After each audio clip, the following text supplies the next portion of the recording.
So you're probably wondering, how do people get good at hooping? And let me tell you, and this will be the only time I ever say this on camera, but size really does matter. Now, I know it looks like I'm holding an excessive amount of hoops. I've got even more over there. But when it comes to hooping, the first thing you're going to want to do is invest in a weighted hoop or an exercise hoop.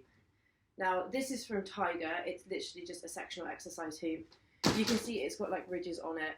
It's not great for learning tricks, but it is good just for normal body hooping. So your best bet is to get one of these, and these are made out of MDPE. They tend to be quite heavy, they tend to be large. This one is 38, and it's super easy to hoop with because of the size. So if you hoop with it, what you'll notice is actually the rotation of it is quite slow. So it's easy to learn really basic moves, to understand things about timing, and just to really get a feel for where the hoop is on your body and how it moves with your body. It's quite an unnatural feeling being locked with inside of a plastic circle.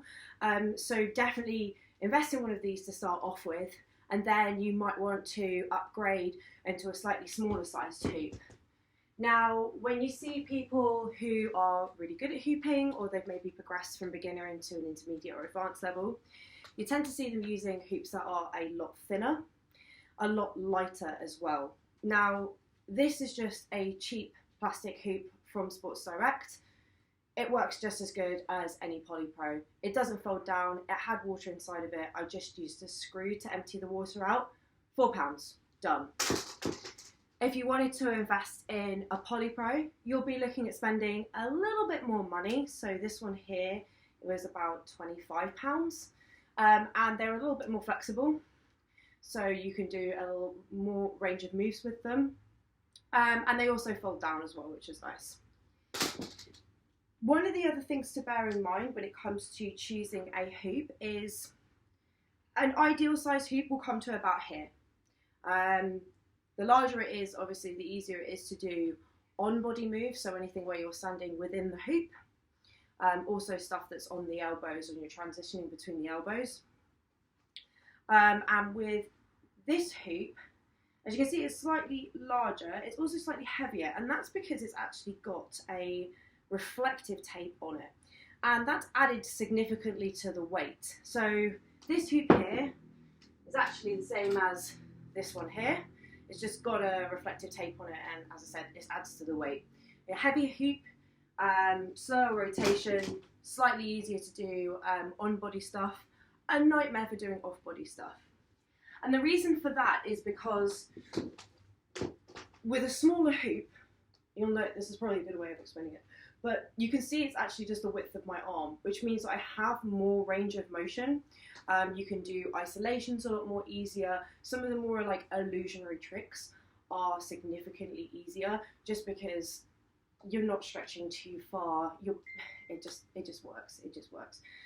So I would always suggest that you start off with buying a larger hoop.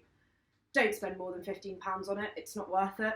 And it will last you a really long time, even if you decide that you just want to stick to the exercise part of it. Invest in one of these first.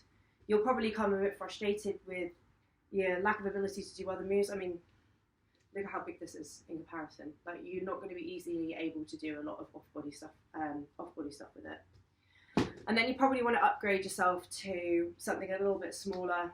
This is probably like 32 to 34 inches. And this one here is really small. This is only 28. And this is actually my preferred size because I like doing all of the off-body stuff a lot more.